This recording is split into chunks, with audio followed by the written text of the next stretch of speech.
یو عالم دنیا کې تیر سوی شافعي د امام سبکی د یو کتاب جوړ کړی معید النعم و مبید النقم.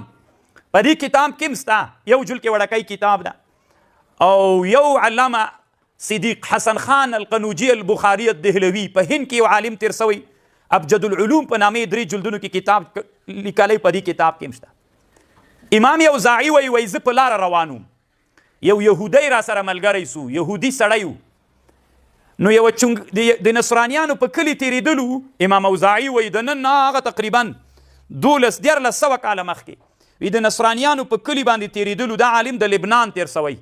نو دی وایي ما دغه یهودي چونګښه راواخیستله، بقه ضفدع وي دا یې راواخیستله. نو دې باندې سحر وکړه، خنجر تیر جوړ سو. چې خنجر تیر نه جوړ سو دا یې د ځان سره روان کړی د دا خنجر چې د نصرانیانو کلي ته ورسېدو. نصرانیانو ویلي مسافرو دا خنجر په موږ نه خرڅوئ، که دوی ته د خنجر غوښه ډېره خوند ورکوي. نو هغوی ورته ویلي ده ورته ویلي خرڅوم یې در باندې، بس ښه په قیمت یې پې باندې خرڅ کړه.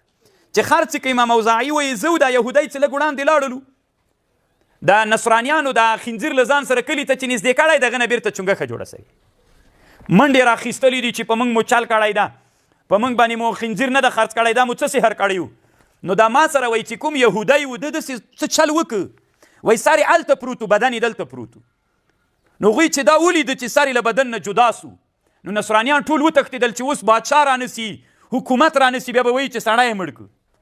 نو امام اوزاعي وایي ما ته د سر نارې راوهلې داسې غلی غلی راکېده، ویلي سړي څه سوه لاړل که نه، دا سر راغږېده، وایي ما ته ویلي سړي څه سوه لاړل که نه، چې ښه لاړل، وایي بېرته سر بدن سره ونیښته. داسې نادر ساحران په دنیا کې تېر سوي. په جارو باندې سپاره سي.